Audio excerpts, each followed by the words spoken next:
Zach, is this working? Can you guys hear me okay? All right. New microphone, so bear with us. We'll call the March 9th, 2026 board meeting to order at 6 o'clock. And Ms. Murray, if you'll do roll call, please. Mrs. Wood? Here. Mrs. Schumacher? Here. Mrs. Anderson? Here. Mr. Franks?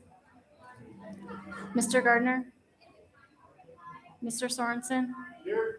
Chair Wright? Here. As you guys can see, I think some of our boards experiencing some of the same issues that students are experiencing right now. There's a lot of colds and germs and viruses going around. So with that, though, will move forward if you'll please stand and join me in the Pledge of Allegiance.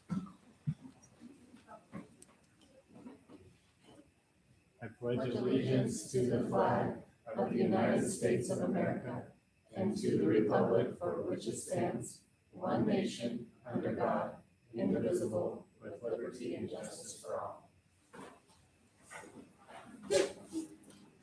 Great. And then we have a whole lot of recognition tonight. So we have swapped things around in the agenda to provide a little bit of relief to all those standing. So we're going to turn the time over to Ms. Gunter and Ms. Bolton for recognition. Thank you. If you guys would like to join me down on the floor. You have to turn that mic on though. I think it's on. It just read. Yep, we're good. At the bottom. Good. I know, but it's flipping. I know, not one would say. Should be able to. That's probably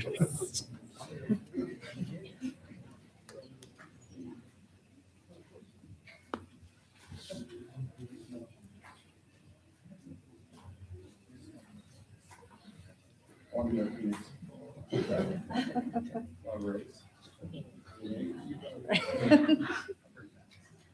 We'd like to see it right now here in front.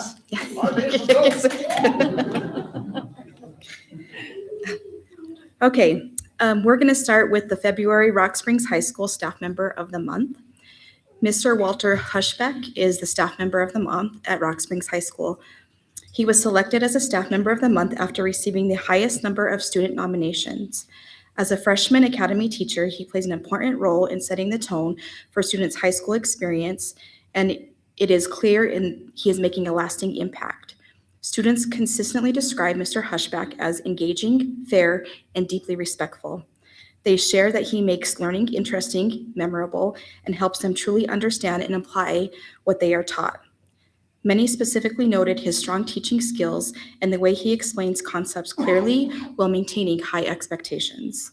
Just as powerful was the way that he spoke about how he treats them with maturity, respect, and positivity. They appreciate that he creates a classroom environment built on mutual respect where learning is both structured and enjoyable. Mr. Hushbeck's influence reaches beyond academics, but it is especially meaningful that students recognize the strengths of his interactions and instruction. As a freshman academy teacher, he is helping students build both confidence and academic foundation for the rest of their high school journey.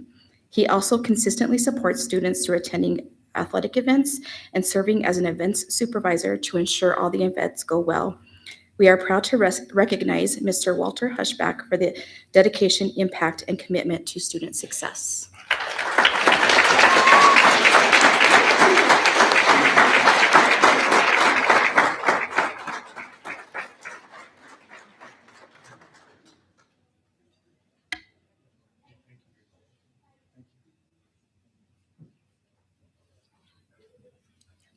Thank you. On cue. Huh? You smell it.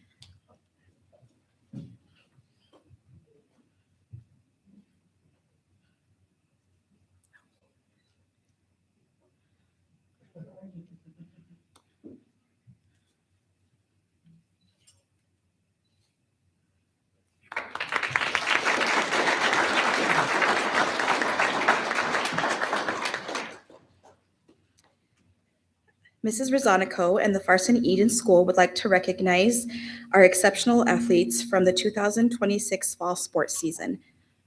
Congratulations, Olivia Goikalea and Candace Jones for earning all-conference for volleyball. Congratulations to our all-conference football players, Jeffrey Goodwin, Mason Bear, and Cole Johnson. Cole Johnson has been selected as the All-State and was selected to play in the Wyoming/Nebraska six-man All-Star game at the Can-Am All-Star six-man game.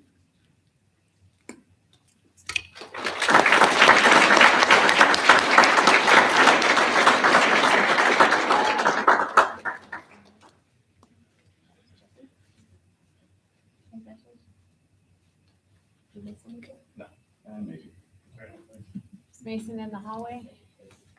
Do you want to say it on the microphone and see if they hear you? For who?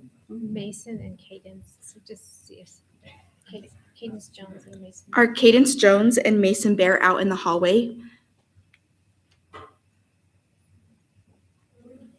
Cadence and Mason.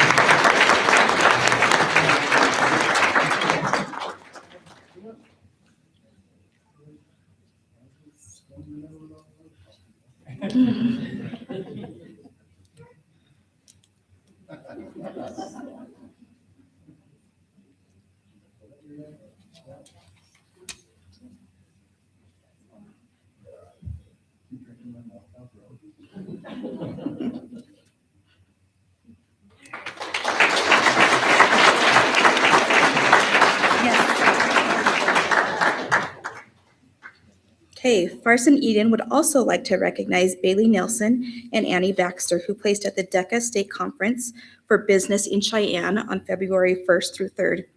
Each category consisted of a comprehensive 100-question test and 2 role plays. Bailey earned a 3rd place in Human Resource Management and a 2nd in the combined role play portion. Annie earned a 4th place at Retail Merchandising and was tied for 3rd after a role play portion.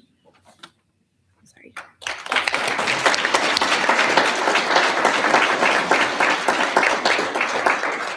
While they're taking pictures, I have just a little bit more to say, sorry. This was Farson Eden's first year at DECA, and they are excited about the upcoming year. The top 2 places go to International DECA Convention in Anaheim next year on April of 2027. Congratulations, Bailey and Annie.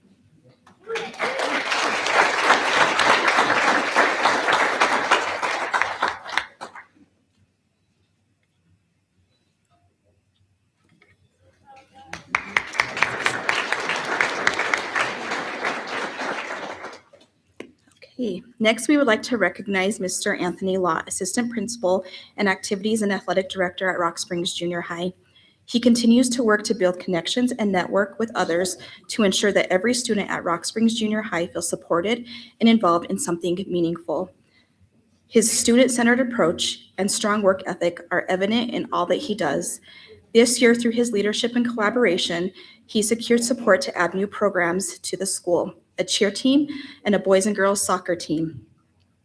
And he ensured that the student athletes were not cut from specific teams, expanding opportunities for student involvement and school spirit. Mr. Lott truly exemplifies teamwork, dedication, and unwavering support for our students. We are grateful for his commitment to creating inclusive opportunities and fostering a positive culture at Rock Springs Junior High.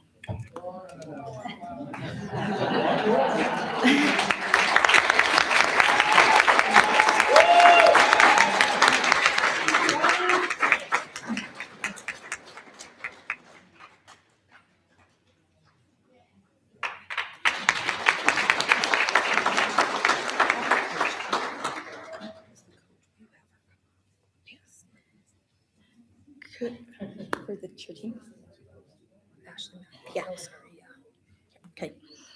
We would like to, next we're going to recognize the cheer team from Rock Springs Junior High. So if Coach Ashley Mackey and Coach Brianne Stasnos could come up, please.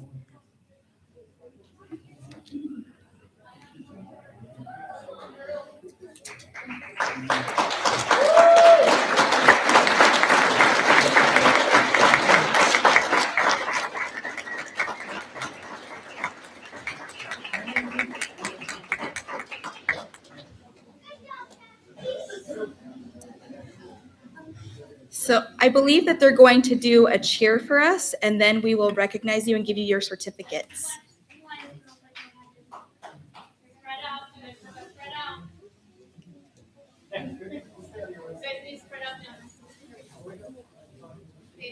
Mind front row, step one step.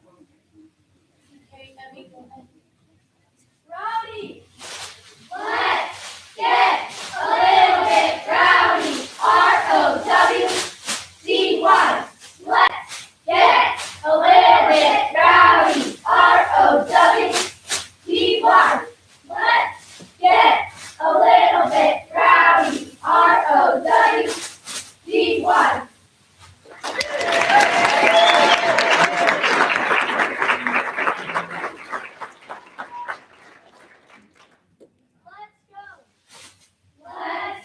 Let's go, L-E-T-S-G-O. Let's go, let's go, let's go. Let's go, L-E-T-S-G-O. Let's go, let's go, let's go.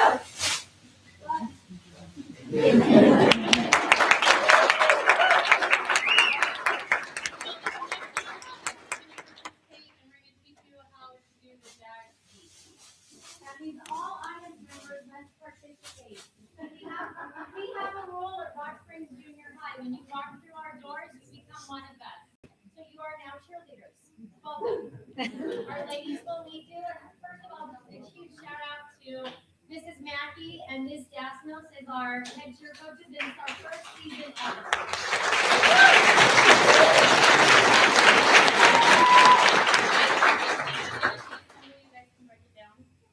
And then if you guys want to stand up, or you can sit down. You can just do it like this. Okay. Okay, stand up, girls. Stand up. We want the beat. We want the beat. That mighty They want us to ring it. We want the beat. That mighty Barbie. Jeez. That mighty Barbie. We want that beat. That mighty Barbie. It goes. Oh, yeah.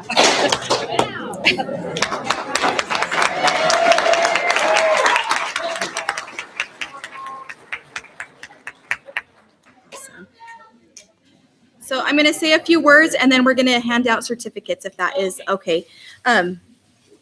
So Coach Mackey and Coach Stasnos stepped into a leadership role mid-year and did an outstanding job guiding and building the program from the ground up. Under their direction, the team quickly grew into a strong source of school spirit and positive support for our students and athletic programs. The coaches and student athletes dedicated themselves to learning numerous cheers and halftime dance routines, demonstrating commitment, teamwork, pride, and representing our school. We have received numerous compliments from the community and staff about the cheer team and the coaches. We would love the opportunity to publicly cheer. They already did that, and it was amazing, so thank you very much. Go Jags.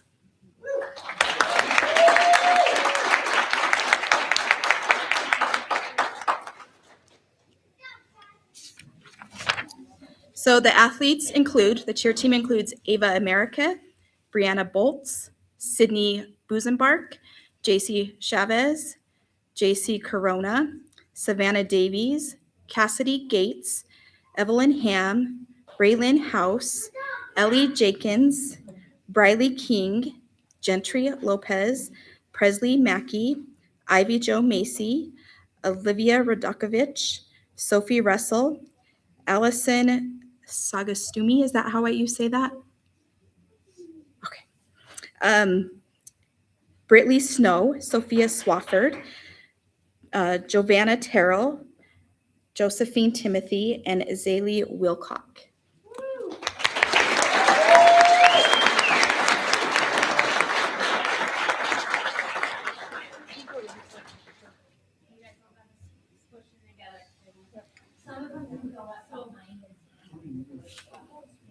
If you guys want to stand up here too.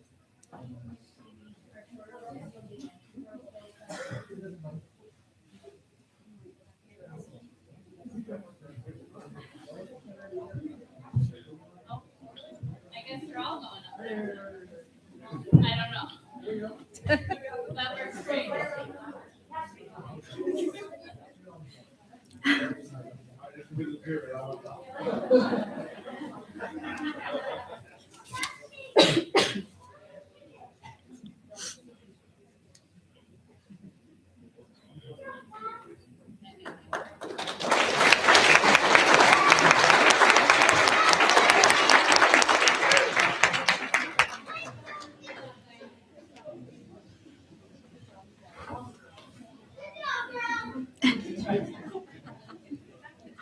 I love it. I do too.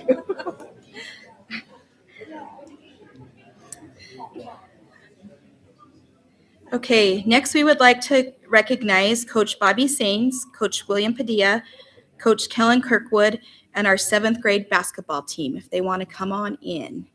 Seventh grade basketball.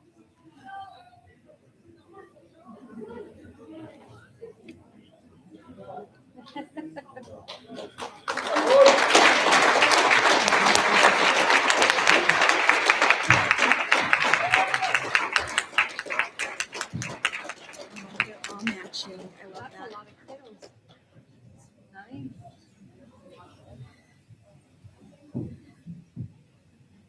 I love all the matching.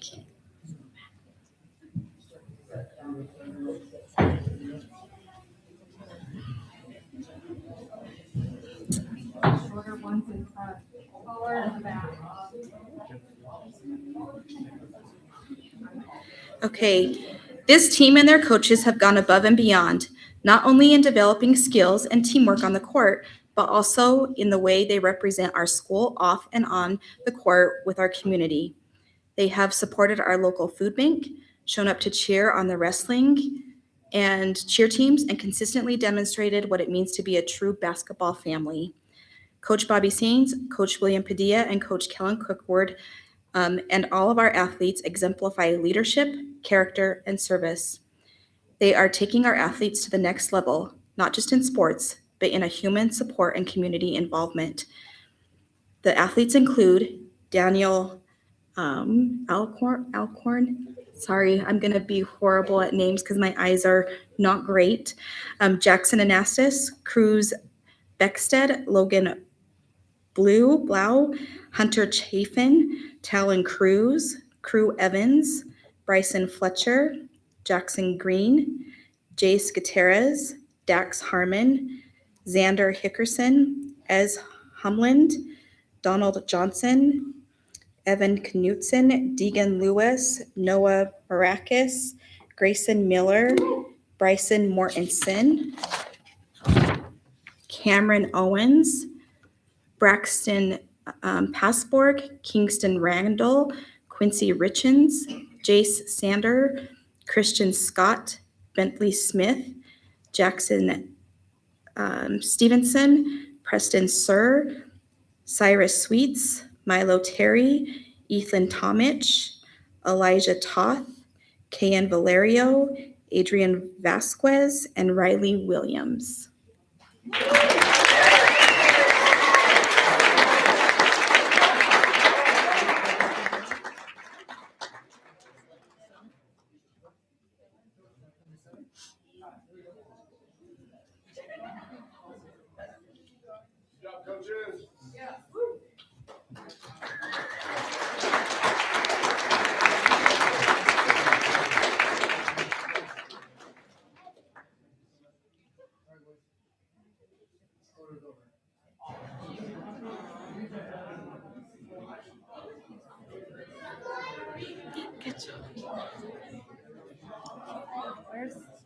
Where's Amber?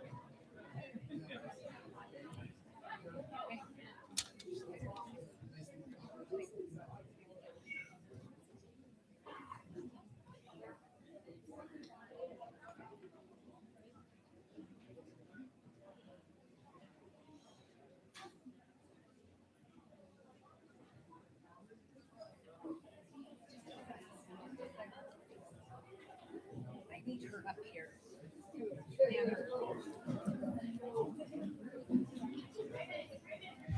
So next, we're going to bring in the Tiger Rhythm dance team if they are out there.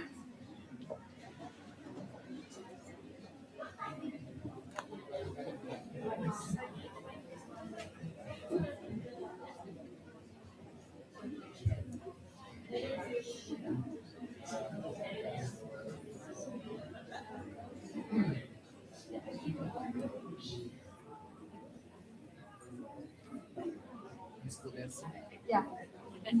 I think they're trying to get in.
Okay. We would like to recognize the Tiger Rhythm Dance Team for placing 10th at Nationals in Florida. What an awesome accomplishment. The participants include Kenzie Demore, Aubrey Flores, Gracie Green, Kara Lane, Jesley Saunders, Kennedy Scott, Allison Shalata, Breslin Shelley, Addison Gonzalez, and London Staley, under the coaches Amber Cerna as the head coach and Mackenzie Edens as the assistant coach. Their hard work and dedication doesn't go unnoticed. They spend hours and hours preparing for this, and it paid off big for them. High school administration. Mr. Akers, you guys want to come up? I don't know where Mr. Struck is. He was. Oh, there you go. Okay.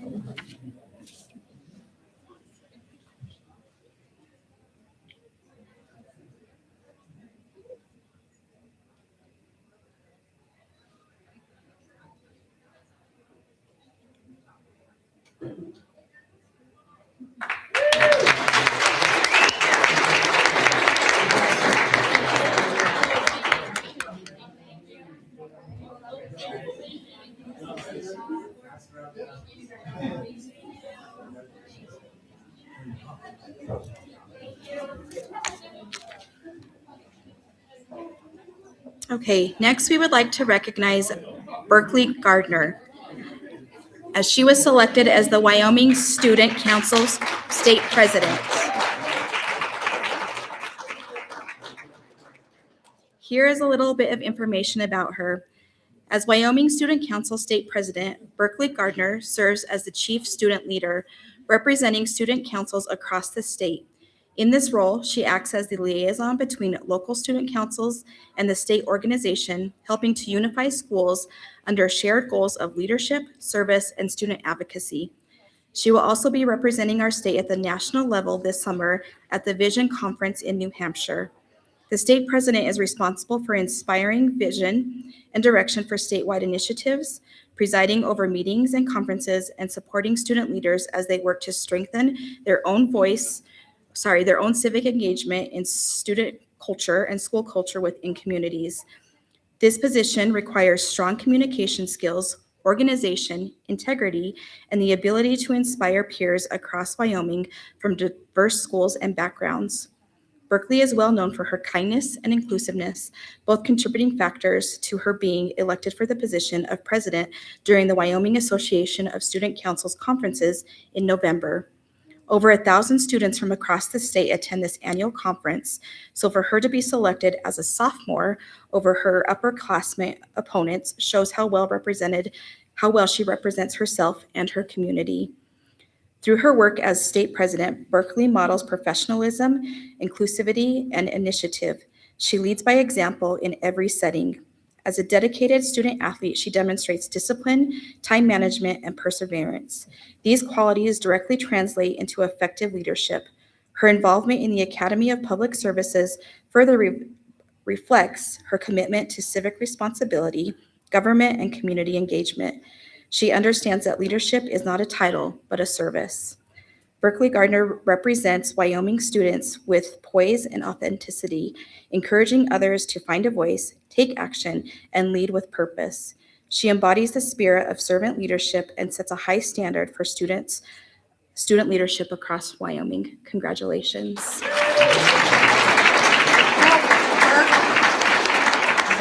Oh, she's coming back up. Okay. For a picture? Yeah, we need the high school administration and them up there, sorry.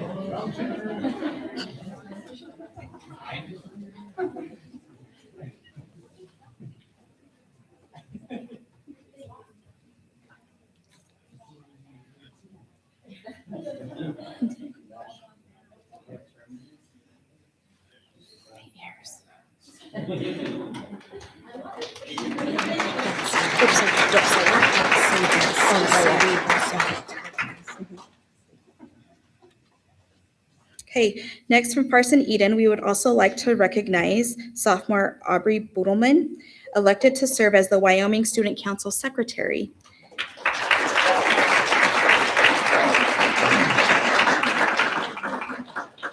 She is a fantastic representative for Parson Eden High School and Sweetwater County School District Number 1 and the great state of Wyoming. Aubrey has incredible leadership skills.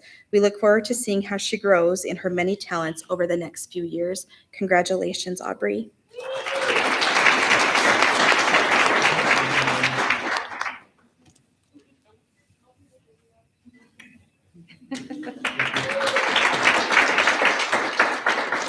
Sweetwater County School District Number 1 would like to extend our sincere appreciation to Fremont Motors for their extraordinary generosity and community support.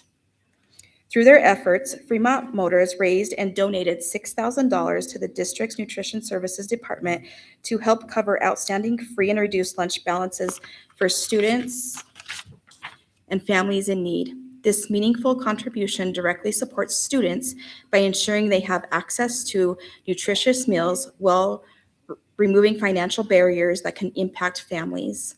Partnerships like this demonstrate the power of community working together to put students first.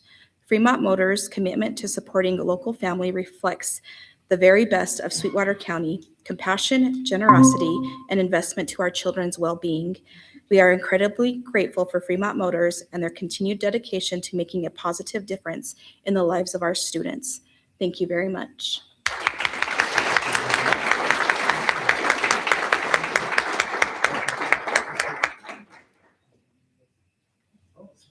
There we go. No one will notice.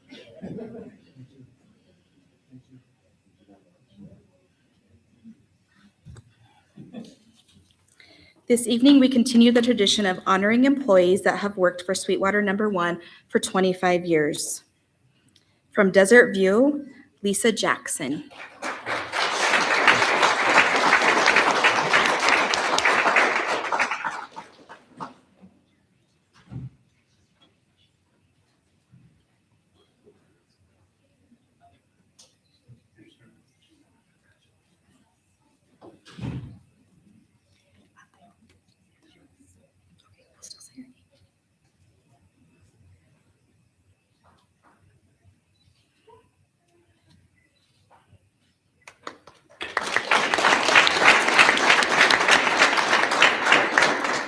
From North Park, Michelle Smith, and I don't think she's here tonight. She's not feeling well.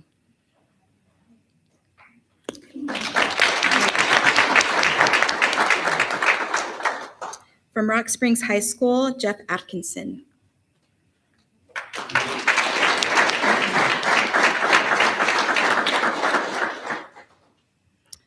From Rock Springs Junior High, Christian Simpkins.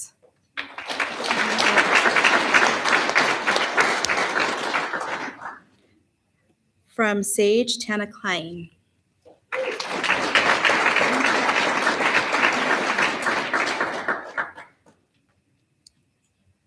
From Stagecoach, Heather Anderson and Kelly McConnell.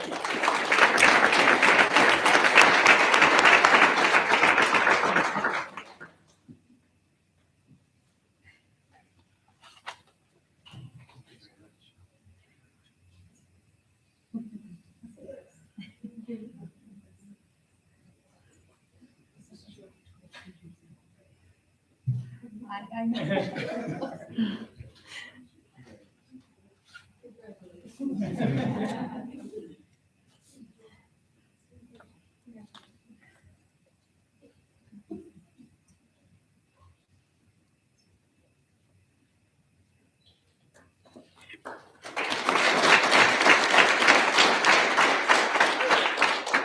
And how cool to be honored on the same night as your daughter. From Walnut, Angie Gardner.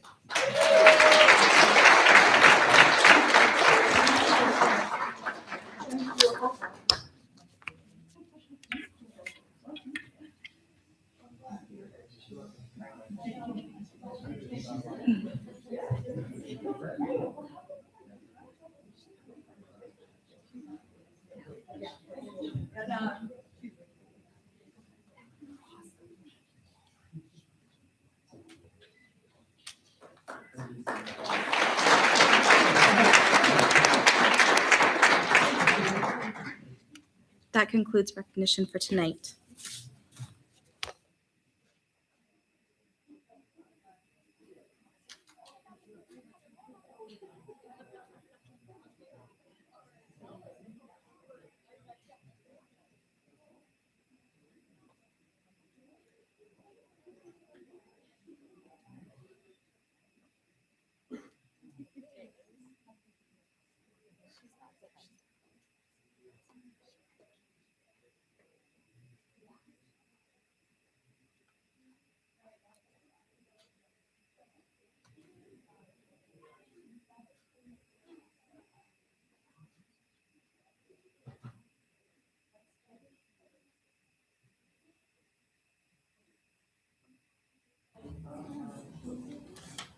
Okay, we will move on to Education Corner. Dr. Libby has a few updates for us on the literacy reading program and Hathaway update. Good evening, everyone. Yes, just give me one quick second here. I saw an email come through. I want to make sure it's nothing new. For Education Corner, because legislation just closed, we had a few Senate files go through that are going to come into play here July 1. We had Senate File 59, which is a K-12 language and literacy program. I just wanted to update some folks that this is a little bit unique because it actually extends our literacy programming that we do 1-3 through 4th through 12th grade. Excuse me. Regular screening for reading difficulties, universal screeners once per year for grades 12 or 4th through 12th for students not reading at grade level. We already do that for 1st grade through 3rd grade. This is just an expansion of that program for 12. And then utilizing individualized reading plans for students with reading difficulties to created with parents within 30 days with quarterly progress updates. Again, that's already something we do with the littles. This is just an expansion into the 4th through the 12th graders all. And then there's a districts where 60% or more of students are below grade level reading proficiency must provide summer literacy camps and extra tutoring in grades 1 through 3. Students with IRPs, which is an IRP is the reading plan, the individualized reading plan. So this is new. The nice thing is that we've done some of our standardized testing from the fall and into the winter. We're not going to meet the requirements for this because we have more than 40% of our students that are above. We're actually 60% or above of our students are reading at grade level, which is significant, not only for the work that's happening in our K-3s, but it's also attributed to the great work that's happening over at Overland over the last 2 years. So it's new to this bill that's going to go through, but we were already doing summer literacy programs and tutoring opportunities, and we will continue to do so as long as we have grants and funds to move forward. So regardless of what the cutout is, it's our expectations that we're going to just continue doing it because it's in the best interest of our students. Senate File 47 was a Hathaway Scholarship Awards, and it was restructured. So what they did is they increased dollar amounts, and they went from, I think, four scholarships to 3 scholarships. And it created merit-based scholarships called Opportunity, Performance, and Honors. And what they did is those are based on GPA, and they increased the amount of funding for each of those 3 areas, with Opportunity being increased to 1180, going all the way up to the honors scholarship, which is a 3.5 and above, to 2360. So it was an increase of the Hathaway Fund for students. And then we've got another one on here, Senate File 53, which was the amateurism in high school athletics. This was something that WASHA, the State Athletics Association, had talked about around continuing to have amateurism here in the state of Wyoming, and it just went through for legislation. So now it's state legislation. Requires high school athletes to stay amateurs to compete in high school sports with several exceptions for things like travel expenses, youth coaching, fundraising, and future scholarships. So the last one that came through late this afternoon was Senate File 81, which is, everybody knows that is recalibration. So the recalibration passed without signature by the governor this afternoon. The recalibration is a significant part of our block funds and the funding for the state. This will be interesting. It didn't get vetoed. There was no line item vetoes. It passed without signature from the governor. And we have a general idea as to what that impact's going to be. But once again, Mr. Gonzalez was out today because he also wasn't feeling well. We've talked about this before. We will be able to put together some information for the board and the community as how we'll be impacted by this potential Senate File 81 recalibration going through. This is also the big one that everyone's been talking about because it goes along with the coalition, and it also goes into play with the potential legislation, legal aspects that have been occurring around the constitutionality of supporting public school education in the state to the maximum. So I'll be interested to see how it plays out, but right now it's it's moving forward, and we'll have our numbers here, and we'll know how to move forward very shortly, most likely before the end of the month, as to what some impact could be from this legislation. With that, that is the education quarter, and I'll stand for any questions. I thought I just might add, that happened so close to our meeting tonight that I received some additional information that I will forward on to you guys concerning the letter that the governor sent with the reasons that he allowed it to pass without signature and what some of his concerns are. And then from like a WSBA perspective, what impacts that might have on local districts for some things that we need to be cognizant of moving forward. So I'll forward that to you shortly. Are there any other questions? On the summer literacy thing, I know we don't have to do it, but does it become obligatory for all kids if we were below the threshold? Is it something that like all kids have to go to in the summer, or is it just something we have to offer? They're required to offer. Okay. Okay. But we're already doing it, I mean, above the levels. So. Correct. So we'll continue. Yeah. Right now, it's there's no funding that goes along with it. We fund our program right now through grant. And as long as we have the funding, we'll continue to do the right work by our kids. It's great to be above the threshold. Let's keep going. Let's be well above the threshold. Well, I like the idea of extending it up to 12th grade. I know I figured out my learning deficit when I was in 11th grade. Because before then I hit it as long as I could. So I think it's good to help kids in all those phases where they might be. These new mics almost feel like a game show. I'm like watching for people to press their buzzers. Okay. We'll move on then. Next on the agenda is our superintendent highlights. Dr. Libby. Yes, thank you again, board, community. I'll start out here with attendance. We've got 194 over the pre-K. We've got 4607, which is down 2 from last year. So, or from last month rather, from 4609, we're at 4607. I have a few on here for really quick highlights. We've got a state, the 2029-2030 state cross-country meet we won the bid. So we'll be hosting the 2029-2030 state cross-country meet here out at the golf course, which is exciting. Another one of the highlights I want to share is one of the things that we had tonight with all the awards, that expansion of all of the junior high, all of the basketball players that were up here, all of the cheerleaders being a new program, us not cutting. That is some of the conversations that we had earlier in the fall with Mr. Lott around keeping our students engaged at the junior high so that we could keep them engaged at the high school. So I'm really excited about the number of students that are actually taking part in that and moving forward. I think the last one on here, and I'm going to check for Hope, and I think this is a new school indoor state high jump record. I think it got set over the weekend. Sergio Cisneros hit 6'4" at state indoor, and I believe that is a new district. It's a new district record, and I think the old district record was 6'1" or 6'2".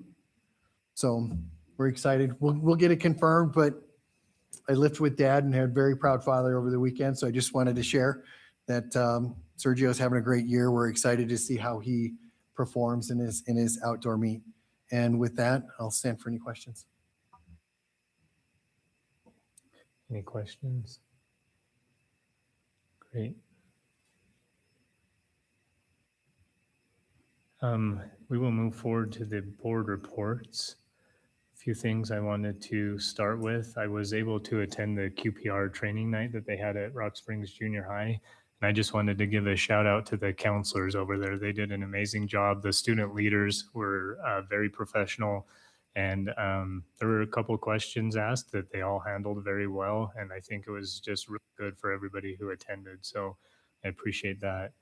Also, I noticed a post on Sweetwater School District number 2, I think it was Harrison Elementary, with this Eagle play that I thought kind of played into the last book we tried to read.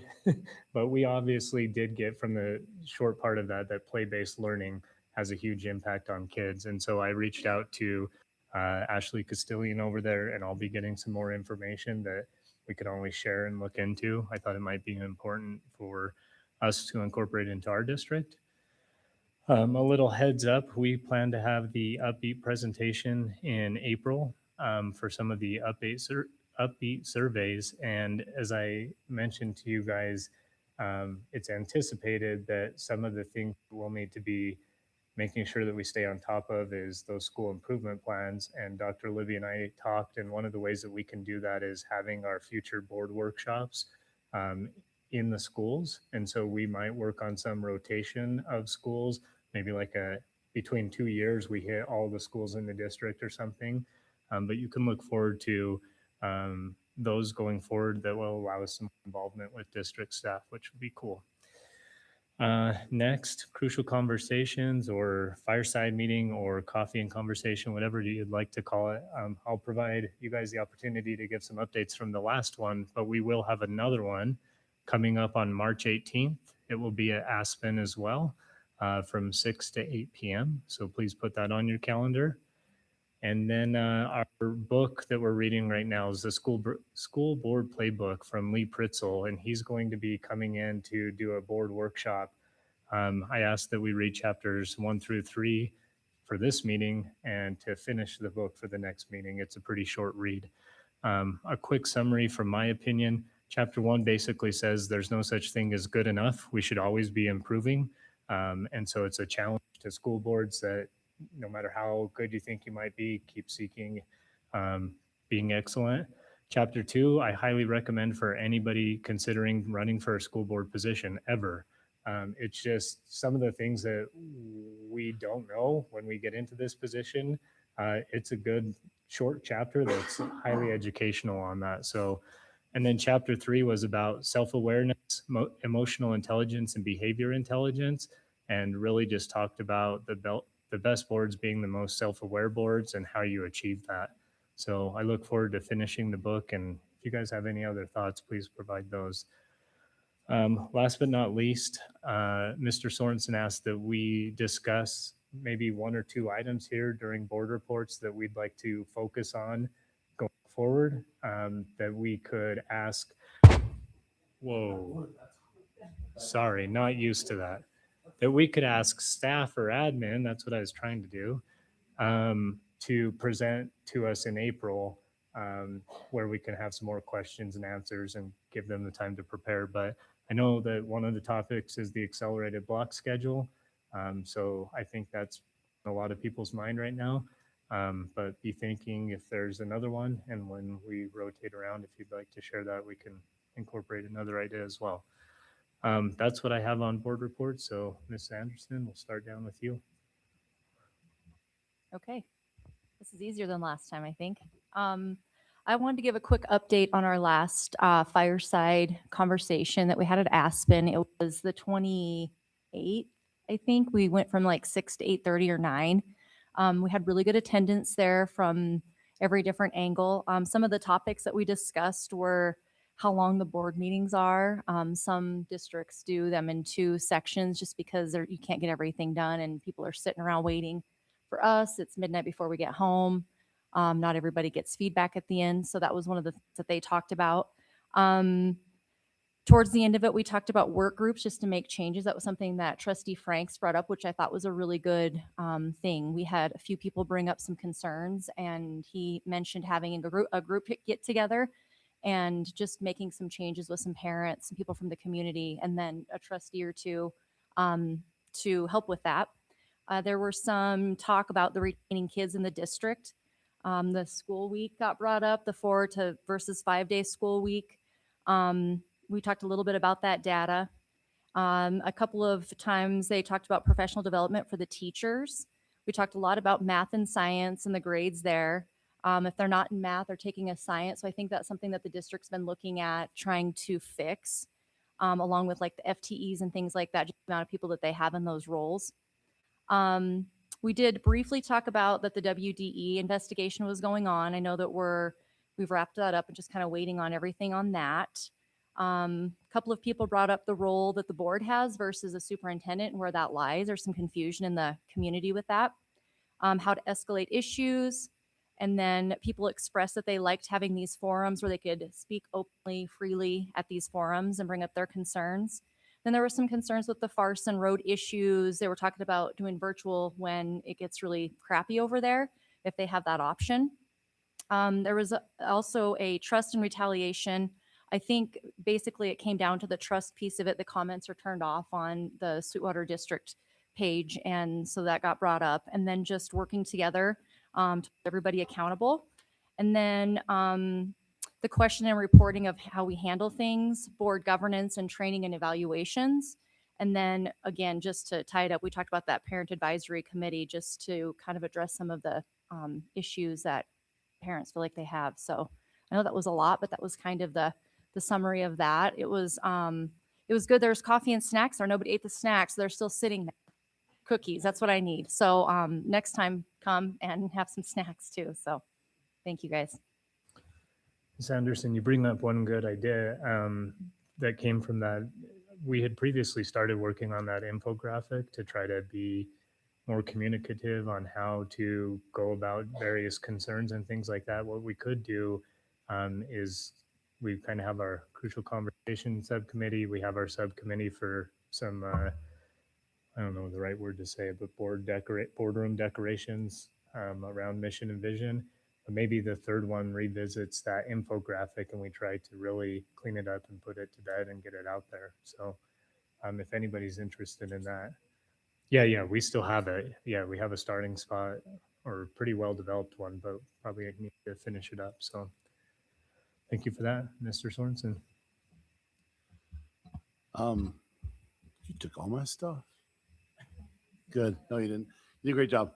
My big takeaway from the fireside chat was about communication. And I think everybody on every side is frustrated about communicating back and forth and we communicate, how we communicate. And so we can try to be better as a board to do that. And some of these other ideas to grow it. I think next month will be nice to have a couple different board members there. And so they can kind of have a feel for it too. And we grow from there.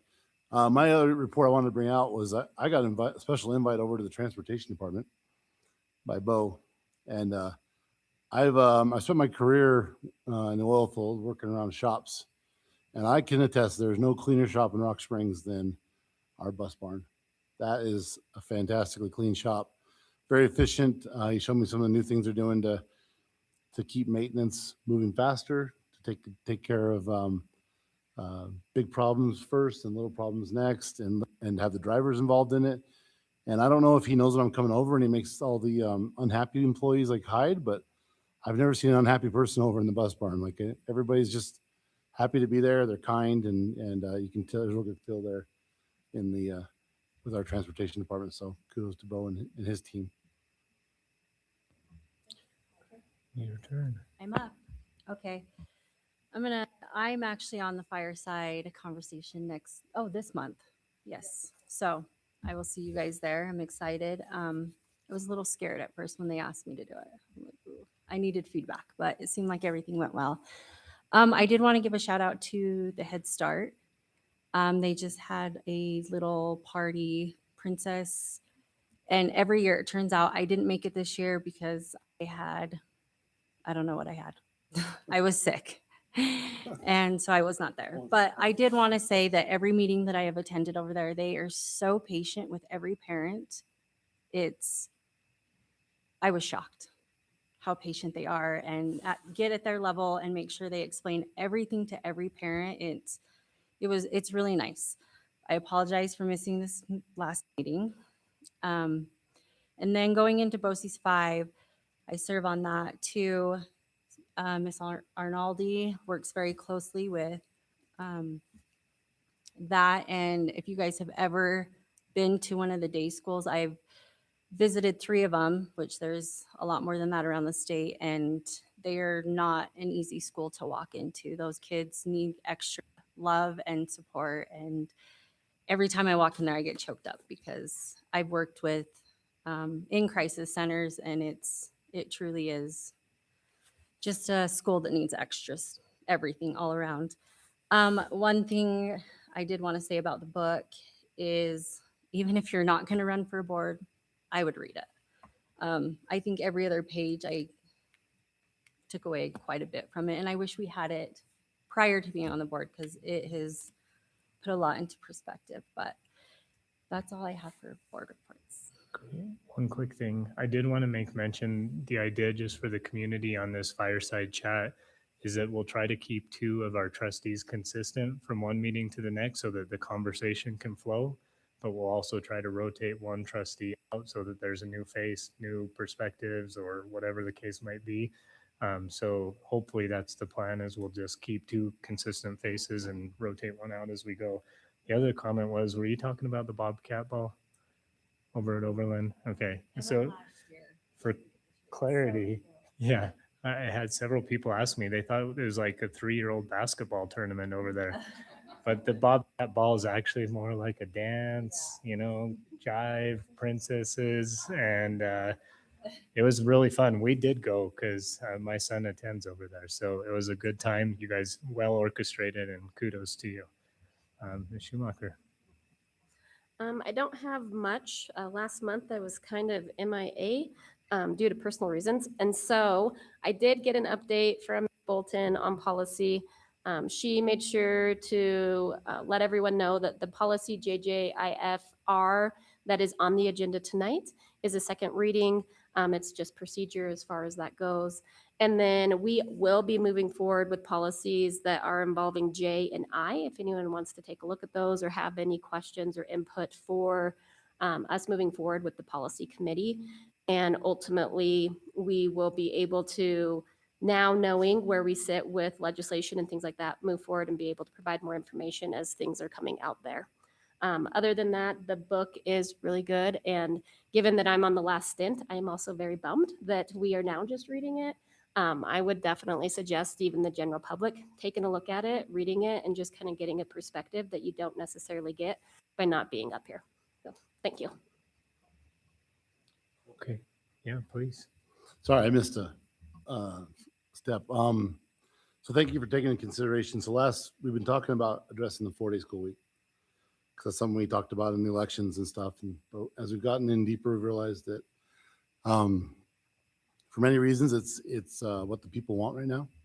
And so I'd asked that we can maybe address some things that people are concerned about.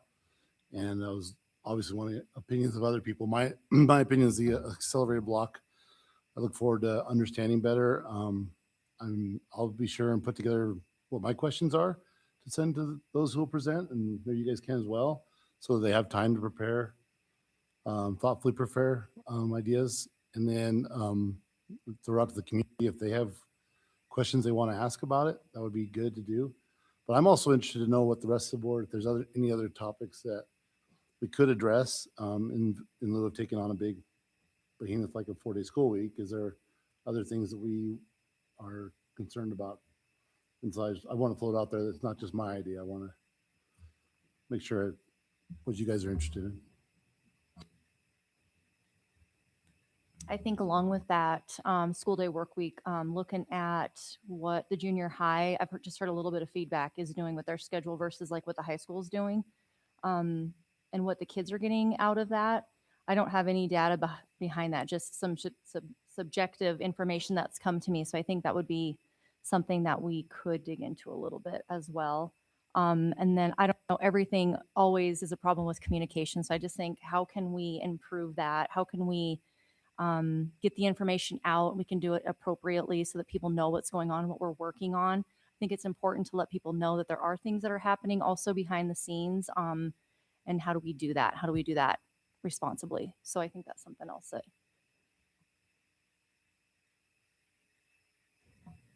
Yeah, I think those are good topics. The other thing is, you guys can reach out to me between this board meeting and the next for our absent trustees as well.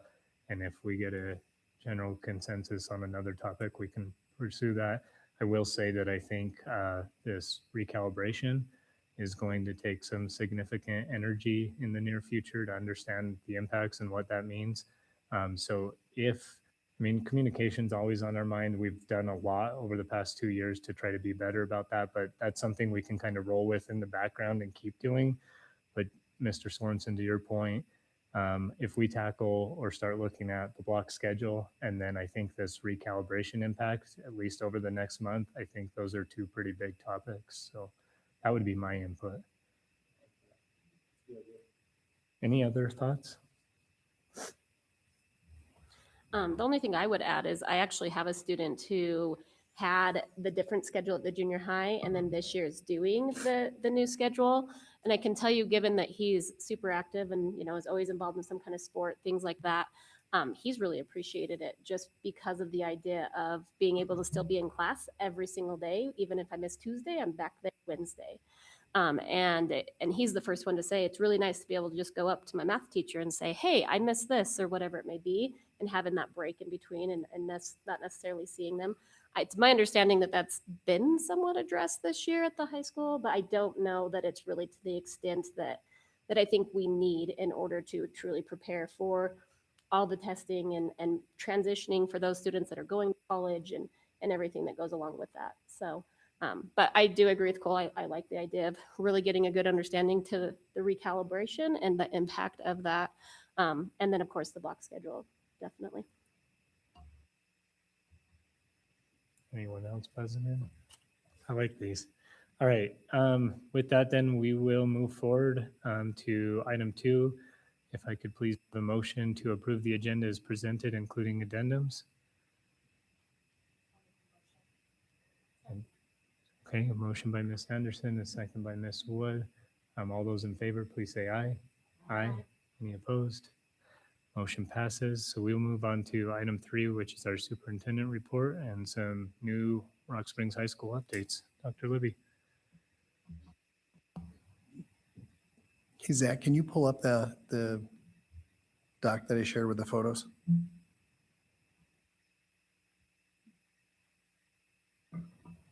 So I'll just speak loud and I'm going to jump down as we go through these so I can point some stuff out and share. I think they're on all the TVs around you, so I should be able to do this. Can you jump to the next slide, sir? There we go. Can we just grab this one? Zach, can we just grab this one? All right. Cool. Yeah. Just try not to bang it around when it comes out of here.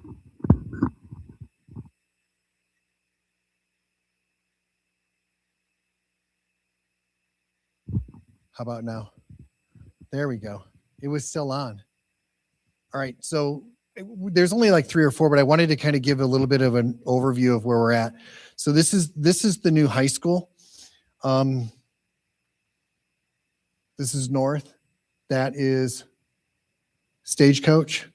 This is Summit. So the mountain is here. So you've got you've kind of got some orientation. Main parking lot, a portion of this parking lot already exists right through here.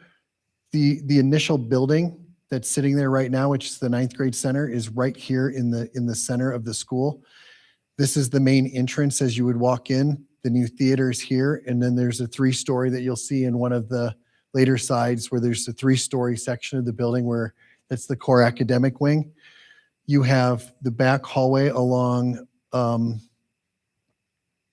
Summit, thank you, is the CTE wing, and then you have the section here that is physical education, wrestling, and the 2 gymnasiums. The gray in the area is the current parking. The yellow is the expansion of the parking that would be from the city. We have an auxiliary field, another auxiliary field, and then there's the track. So the track shows just the football field and the track around it, because the enhancements that go to finish this off for the stadium has to be bond funding. So funding for like the bleachers, the concession stand, locker rooms, anything along those lines would have to come through enhancement funds. So that would be a part of this. The rest of it for Throwers Pit right now would be down here, another auxiliary field. There are 2 fields back behind Stagecoach that already exist, but because of some prairie dogs, there's a little bit of an issue with using those fields. So we're going to try to take care of that. And then if you've been out there before, you know that this bottom area where this lower field is and the bottom right-hand corner, this is all a low section. So this is retention for water retention. So when the school gets in and how it flows down across this property, it's going to flow down into this lower basin that's here. The yellow is the roadways that we're talking about right now. So this would be an expansion and an extension onto Stagecoach, which would come around to Orondo. And then it comes back up between the fields and connects to the high school field and then jumps out. And then you have another one that runs all the way through, which is gray right now. And this would go out and dump out onto Summit. So what you can't see on here is below. So right where this road is and right where the next line is, that jumps right up against the north lot for Pilot Butte. So Pilot Butte is right here at the bottom of the TV screen, and then it jumps down. Our original work and the work that we're continuing to do right now, and Dan is out for bids, I believe, is the rest of this road that runs from this rondo and jumps all the way down behind Pilot Butte and behind Sage, and then jumps out on Regan.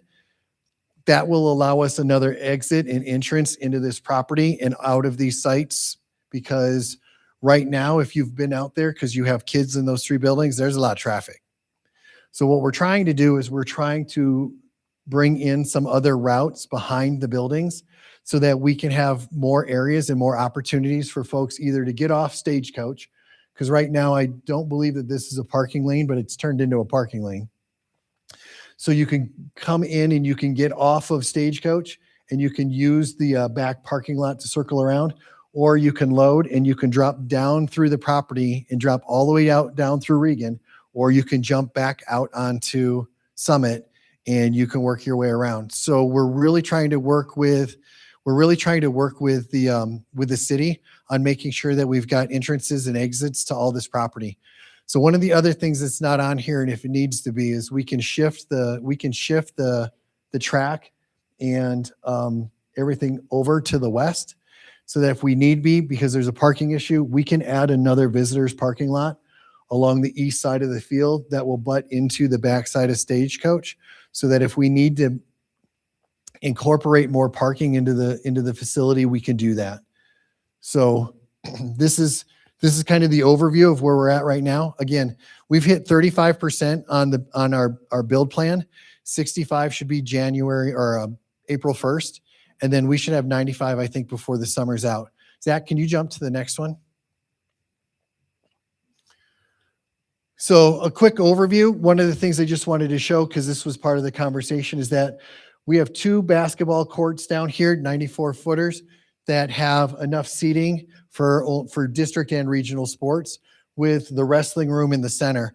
On one of the original designs, the wrestling room was off to the end, but it created 2 different levels for the roof, and we need a space to put our condensers and our heating and cooling. So by putting it in the center and having a consistent roof line, I believe the objective is to put those systems inside the school, so there's also air conditioning for the 2 gymnasiums, because without it, we'll have a problem.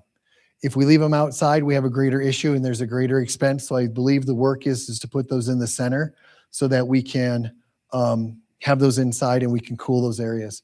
The theater is here up to the side. And again, you can kind of see the academic wing and the CTE wing. Zach, can you roll again? So here's a 3D of what we're looking at. So main entrance right here, the closest portion to you, that's the theater. This is the physical education wing. You can see on the old design, I haven't had a chance to update it yet. They need to bring that up to level so that the whole wing is at the same height. There's your theater. There's the CTE wing. The mountains would be here. This would be the field. And then over here is the parking lot. And then there's the football field. And then you'd have Stagecoach. So it's just an overview of the section of the building. And then Zach, if you can roll one more. So this is more of a color pattern. they took a digital of it and colored it out because we're starting to look at what the outside of the building should look like as far as color and palette. So they went with a two-tone right now, one so it kind of blends in, but also matches with the bluffs behind it so that it'll match. It gives a little bit more of a view as to what it would look like on the property, sans all of the parking lot and all of the pavement. And I think we've got two more in here. So this is a rendition of the opener of the school. Again, this is draft. So you put it across it, but this is kind of what the entrance to the building will be. And as you come into the main building and into the academic wing, there's also a section that just takes you into the athletics. So you don't end up having to go into the school through security, then to turn back around and go over to a sporting event. Then you can come into the building through a vestibule that takes you through security and right into the physical education wing. This also works the same. We didn't have a photo of it, but there's also an external entrance into the theater as well. So if you're coming for a matinee because one of the elementary schools is doing something on stage, you don't have to come into the high school and go through the security at the high school and then walk through the school and then around the corner and go to the theater. You can come through the theater entrance, which is a secured entrance from away from the rest of the school. So you can come through the secured entrance and you go through the theater without having to be a part of the rest of the high school program. So the high school program can go on secured. And then the last one is just kind of a digital presentation of what the building would look like if you were standing in the building and then looking back out through the main doors and back out into the building. Again, all of the digitals are absolutely draft. The potential of these changing 2 or 3 more times before we get down to like the 95 is absolutely positive that it could occur. But I wanted to give folks kind of a general overview of where the building's at, how it sits, where its location is on the property, the 2 extra fields that are out there. The things that we still have to look forward to is we have to talk about enhancements for the football field. We have to talk about parking with the city that they're working on currently. This will bring into the conversation a continuation of conversations around a pool. The pool is not built onto the high school like the current one is. If they were going to do that, it would delay the construction of the school. And because we would have to have it already designed in, and then to get it designed in costs funds, and then you'd have to have the bond money already ready. We need the high school built. So we're just going to look at it as being a standalone, just like Kelly Walsh has theirs across the high school parking lot. They have a standalone pool right there.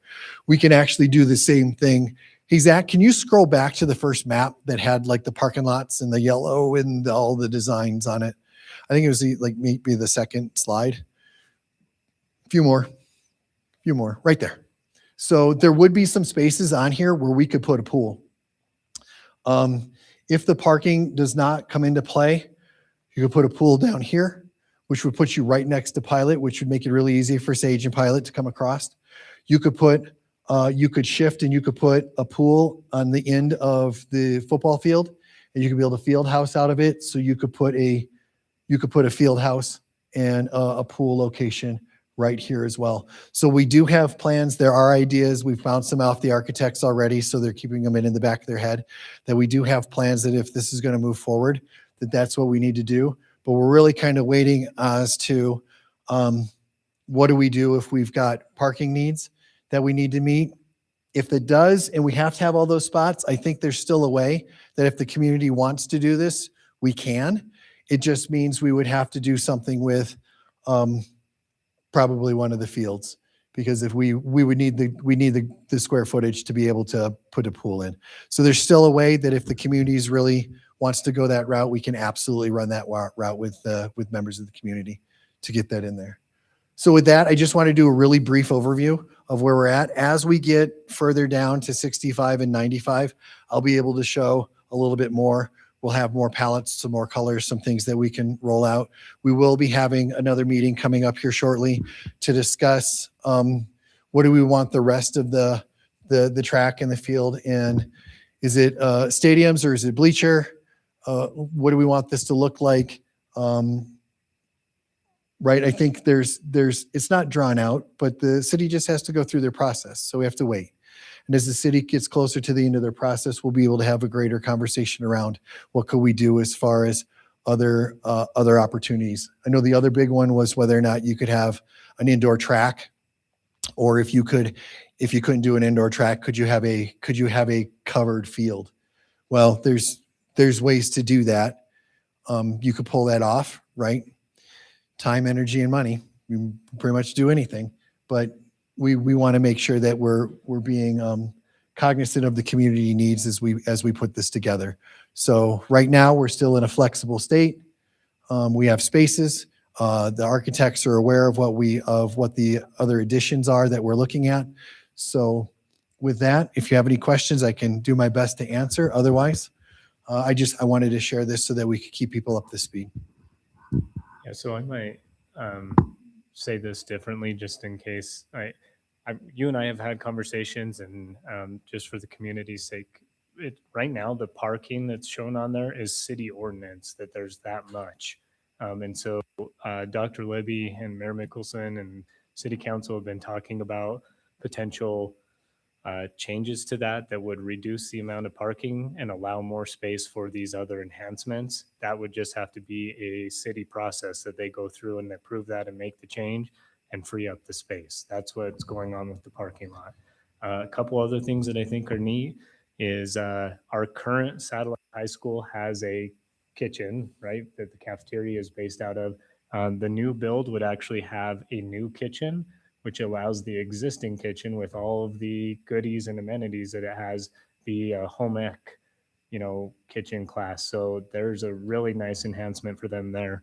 And then the other thing about this that architects have tried to be cognizant of is security. So our existing high school having 4 levels and all these nooks and crannies make some of the monitoring and just some of the security issues that we have there today are trying to be eliminated in this build, that they're straight shots, one long hallway, big open spaces, to make that easier and reduce some of our issues going forward.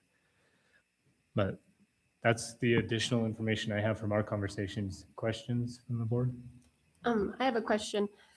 When speaking about this before, we talked about potentially moving parking lots across on the other side. Is there any potential for that to make sure that everything goes well, and potentially doing like a walking bridge over the street itself? That is a great question. I've heard it come up once before, but I've not heard anybody expand on the potential. I'm assuming where you're talking is over to the west or to the north. Right, on the other side of Stagecoach, which is why I would say you'd need a walking bridge, because there's no way you'd want students crossing that street when Right. school is beginning and ending. I'd have to ask Dan about that. I don't know if that's residential and got purchased, or if that square there is still BLM. Mhm. I know the diagonal. So I know this piece right here is, I believe is BLM. I don't know if this is residential where that field is across the street. I can ask, I can find out. The parking piece, right? And I want to be really clear. The city's been really collaborative. Mr. Mickelson in the council understands what we're trying to do. They recognize it. They just have a process that they have to follow. So we just have to be patient as they do that. And that's why we talked about having a cutout on Stage and a cutout on Pilot, that if we needed to absorb some more parking to meet the requirements, that we could still do it and still meet the needs of the community for the things that they're asking for.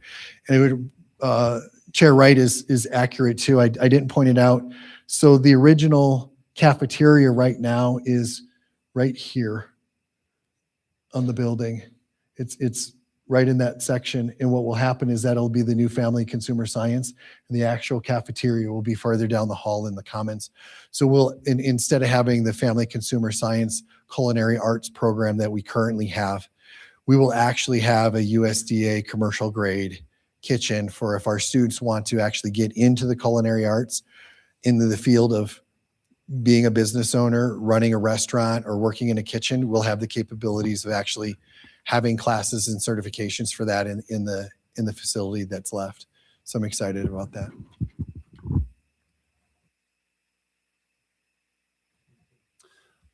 I think you answered most questions from submitted before. I just want to add on top of that, on the consumer sciences portion, I think we talk a lot about food insecurity, and I think the true solution to food insecurity is to teach people how to cook. That keeps them from ordering DoorDash and losing funds that way. If they know how to cook, it goes a long way. So I think it'd be really great to have more space, more attractive space where kids feel like it'd be cool to learn there. And those are some lifelong skills that are awesome to learn. With us doing the CTE campus, the Greens building, how much has it affected this design? How much will it affect the future design? Are we able to shrink this more? How much CTE are we going to keep on campus? That's a great question. So we're required to have CTE on the campus through the state design, and that wing is right here. So what we've done is we've pulled back on the square footage and we repurposed that square footage throughout the school, particularly over in the theater arts and in the lobby spaces, and then down through the athletic portions of the building, because we picked up square footage from the CTE facility that we purchased. So we will still have CTE options and opportunities that are in this wing over here.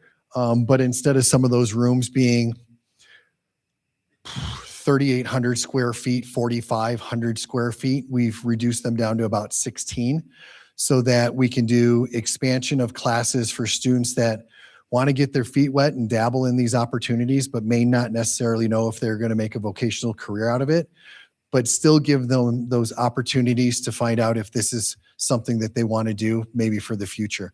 So we will still have welders, we will still have wood shop, there will still be a metals place down there that they can do those, but the expansion for those metals 3, 4, 5, 6, 7, 8, 9, 10 will be out at the new facility that we're working through. Thank you. And then our current problem at our high school is our lunchroom is very small. Do you know how big this is able to fit? Or is it this commons area? It looks like it might overflow adult space, which I think is kind of neat. Hey, Zach, can you roll down a few to where we had the picture of the 2 gymnasiums? Oh, right there. So culinary arts is right here. And check my memory now. This section here is cafeteria, and the whole common space through there is all cafeteria space. So pretty much the entirety of the commons is open, so you'll be able to eat straight through the center of the building.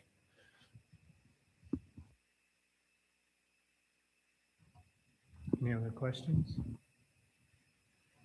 I guess one last question about just overall. I know building a new high school is a big project, and having a lot of opinions and such makes it challenging, but I do know that it's also a community project that everybody gets excited about.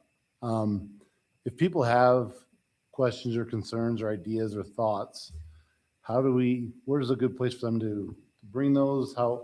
Is there any planned meetings to get any more input or thoughts like that? Because I know of most things we do, people are very interested in this. Yeah, that's a great question. So most of the architectural design and the information that was used is pretty much from the original. What we did is we just kind of carried it over and moved forward through any legislative or statutes that were. If folks have questions or concerns and they want to throw out some ideas as to what we should look at or what we can look at, like I've had a lot of conversations with folks that are interested in the theater arts, and I've reached out to individuals to say, hey, talk to me about the theater arts piece. We have an engineer that's coming in to work with us specifically on the design of that program. And I've talked to Rick Matlock and Jacob Webb.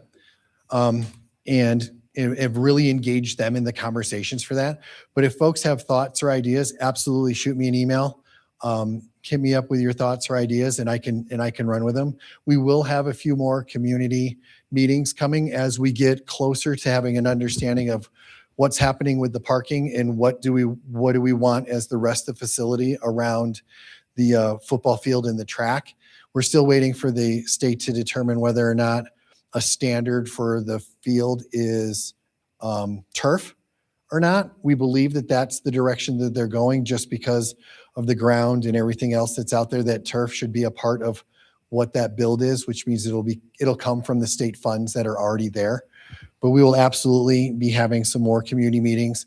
I'm hoping as we get closer to the 95, I can print out some larger photos that we can put up on some easels for folks and give a few ideas as to, hey, like, which direction would you like us to go? I know that when we start talking about the design for the football field for either bleachers or a stadium, or what that should look like, we should probably have a few renditions to say, all right, A, B, C, like what are you looking at as to how would you like this to be developed? And then from that, every time you choose one, it has to be developed out, which means there's money that is involved in getting those developments out. From there, then we have to go out and we've got to get our questions set and ready to go to for a bond that would be in November. So it's going to roll around here pretty quick.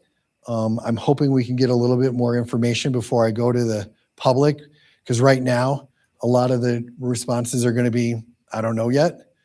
And I don't know yet isn't a great answer when we're asking people to put a lot of money and effort into the project. But we'll absolutely have those conversations that come up with a greater expanse of the individuals. Our goal still is to get this done. Dan and I are going to disagree. I think we could get our 9th graders to graduate from this building. Dan's going to say it's going to be our 8th graders. We are moving rapidly. We've made up a lot of time on some other school districts that may have started before us that aren't as far down the path as we are right now. I'll be probably sharing a lot of this information down at the junior high and at the 4-6s, because those kids will be absolutely be those first grades that are in that school. So definitely want to get some more community input as to how the rest of the facility is supposed to pan out, particularly with the enhancement aspects. I have a really quick question. Dr. Libby, for you. I have a personal problem. I didn't see softball anywhere there. So Yeah, that's a great question. That one just came up as well. It's a grounds piece right now, right? We've got parking lots and we have some other pieces. I did talk to Max about that as well, that they would really like us to use our own facilities particularly for those fields. And that has been a conversation as to, okay, so where would we put it? Where's the opportunity? And again, the way it's designed right now, we've got an auxiliary field there for either outdoor soccer practice or football practice. There's a secondary one here. And then there's these two that are in the back that are right back behind Stagecoach that we've talked about as well as to, so what else can we do with these? I think currently we dropped fields on them so that it was easy to recognize that where that space is.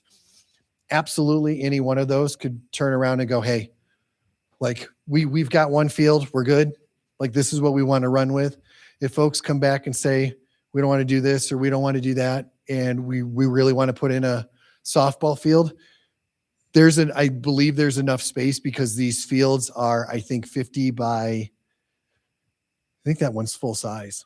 I think this one is, I think it's soccer. So I think it's 60 by 80 right now. So it's a little shy, but clearly there would be enough space that if that's the direction folks wanted to run, we absolutely could see if we could squeeze one in. Again, this space as you go from this corner, this direction, that's the way the water runs. So all of the water would run into here, and then this is your neighborhood that cycles right around it. So there is potential if that's what folks want to do, and they say, no, we don't want a second. There's no need to have a second auxiliary field outside. We want to do a softball field. Great, let's do a softball field. We could do it. Matter of fact, a softball field would probably be a little bit less of a cost than trying to put in one of these other types of fields. So folks want to do that, and people want to email and send me message and just say, hey, we'd rather have a softball field than an extra outdoor field or anything else. I'm more than happy to tally it up, bring it back to the community, let folks make a decision as they what happen there. Like, it's not my decision. I'll just make sure we get it done. thank you. And something indoors just because it's spring, and it's when the snow will come. There is one other thing just for people's understanding. The city water line runs diagonally across the property which is also one of the restrictions on where you can build. So you don't build on top of your water line. So it follows the road there and then kind of cuts through the corner. But that's another restriction to some of the build space. Yeah, that was an oh, by the way. The major water line for the community runs right through the center of the property. And my understanding is you can't build within, I think it's 100 feet of it without either having to secure it or to build in, on, or around it. So it cuts diagonal right across the property, which kind of has made it a little entertaining for trying to like slide a field closer so you're closer to the building, or putting something in a space or a place. Because anytime you start getting close to it, we end up with engineering problems. The other thing that I bring up, when you talked about the nooks and crannies at the high school, there are no nooks and crannies in this building, which means there's not only are no places to hide, there's no places to store a lot of stuff. So one of the big things that comes because of all of the additions that were on the old high school is there were a lot of just rooms, hidden spaces that they used for storage. One of the big things that's happening at this building is that we're trying to be cognizant of the storage that's needed for a large high school. And there's just not a lot of storage in this building right now. Anything else? Okay. All right, we'll move on to item 4 on the agenda, which is public comment. Thank you for attending today's board meeting and for your continued engagement with the district as we move into the public comment portion. We kindly ask that each speaker limit their comments to 1 opportunity. If you've already submitted written comments, we kindly request that you refrain from addressing the board again on the same topic. All written comments will be posted in the written public comment section of the agenda for review by all attendees, including trustees. Speakers may comment on district policies, operations, and programs, or other matters that relate directly to the school district and the board's business. We ask that issues that are not of general importance to the broader community or relevant to the board's governance of the district should be addressed through appropriate administrative channels. Comments regarding the performance or employment of individual district employees are not permitted during public comment. Formal complaints about school personnel may be submitted to the Board of Trustees in accordance with policy KLD and using the form in KLD-E. Staff complaints or grievances should follow the procedures outlined in policy GBM. Comments regarding individual students will not be permitted. The district is legally prohibited from discussing confidential student matters in a public forum. If you are unable to finish your comments within the allotted 3 minutes, we invite you to submit the remainder in writing to the superintendent or board chair. These submissions will be shared with all board members after the meeting and will receive a response in the same manner as public comments. With that in mind, there was 1 written public comment. If you trustees will direct your attention to that. And with that, we'll move forward with in-person public comment.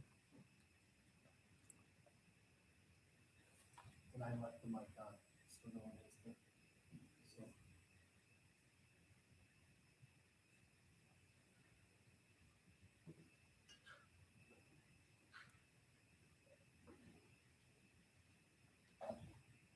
Okay. Board members and Superintendent Libby, my name is Sherelle O'Driscoll, and I come here tonight as a parent. It has come to light that the Sweetwater County School District Number 1 submitted a public records request to the Wyoming Department of Education on February 9th of 2026. And the information is related to complaints and investigations involving this district.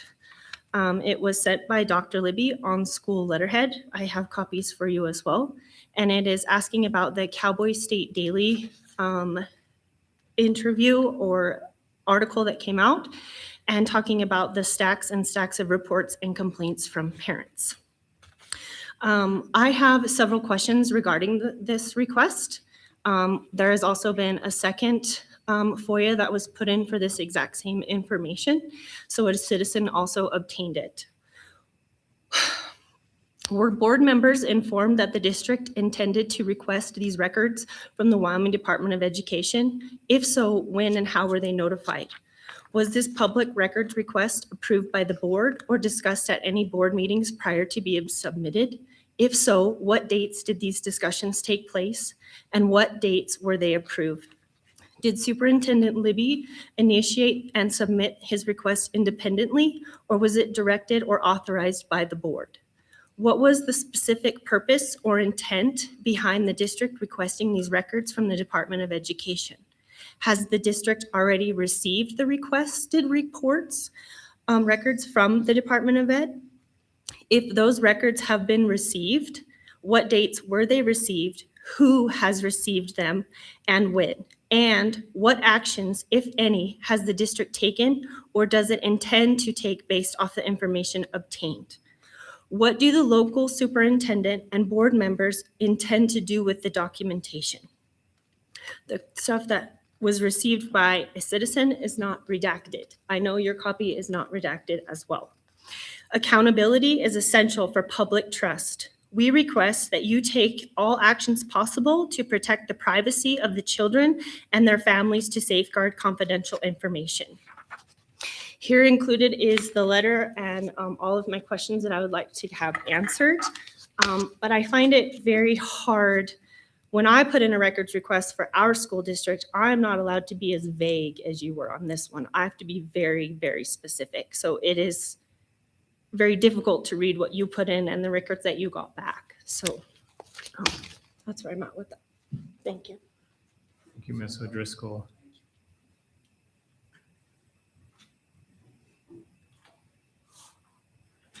Further public comment?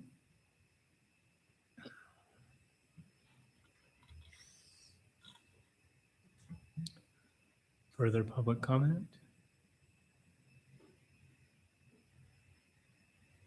Last chance. Further public comment? Okay, with that, then we'll move forward to the response to previous month's public comment. Dr. Libby, do you have any?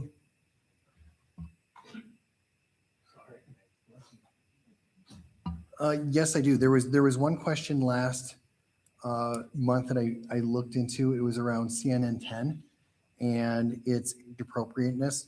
And there was a question as to where it was being used across the district. So I did a little bit of digging, jumped onto CNN 10. And it's interesting that they have their grade level 6 to 12, but then they talk about it can go to age 11. And if it's so, sixth graders are either 11 or 12. That's kind of like the average age group there, and it goes up. We don't have any K3s using it. We have East Side 6 uses it occasionally. Farson 6-7 uses it occasionally. The junior high uses it occasionally. Brighton Black Butte High School does not. And it was used previously over at the high school, but they have a different system that they use now for some of the information that's provided. So it's not a consistent use of the CNN 10. It is a free, it's a free 10-minute video that comes out. But I think it was Miss McGee asked about the use of that resource. So East Side 6th grade, not Pilot Butte, occasionally at the 6-7, Farson occasionally, junior high here, yes, but not used significantly or at all at the high school levels. So that was the one response to public comment from last month. Okay, great. And then I'd just like to extend the opportunity again that if there are any community members who are interested in meeting, whether it be with myself or another trustee or whatever the case may be, just to, in the effort of communication and having your voice heard, the opportunity exists. So please reach out and we would be happy to work through that as it comes up. With that, then we'll move on to our consent agenda. All matters listed under the consent agenda are matters about which the board has governing policies, implementation of which is delegated to the superintendent. They will be enacted in one motion in the order listed below. There will be no discussion of these items prior to the time the Board of Trustees votes on the motion unless members of the board request specific items to be held and discussed separately and or removed from this section. So may I please have a motion to approve the consent agenda items as presented or amended? The motion by Mrs. Anderson. Is there a second? Second by Ms. Schumacher. All those in favor, please say aye. Aye. Any opposed? Okay, motion passes. Down on agenda item 6, there's the vacancy notices. Ms. Schumacher alluded to the policy JJIF-R, which is really a procedural policy there. And then the Head Start report for March of 2026. Yes, Dr. Libby. I know, I apologize. This is informational with the vacancy notice. We also are attending a job fair over at the University of Wyoming this Thursday and Friday. They have it. They kind of set up a little bit differently. We're trying to get first dibs on candidates, but they set up their job fair a little bit differently. We don't like to talk too much about the state to the south of us that seems to get preferential seating, but we're going to see if we can get some first dibs on some candidates that are going to be graduating here in the springtime. But we do have a job fair that we're attending this week. I could bring my bus. I would draw them in. That would be awesome. I like it. Okay. With that, then we'll move forward to agenda item 7. Can I please have a motion to go into executive session? Moved by Ms. Schumacher, second by Ms. Wood. All those in favor, please say aye. Aye. Any opposed? Motion passes. I do not anticipate any action upon our return. Thank you.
They didn't want us to fall asleep. It was way colder before. I turned it up from 65 to 70.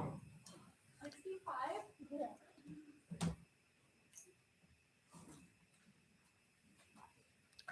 I'm just waiting for Josh to return on his crutches. know. the dust.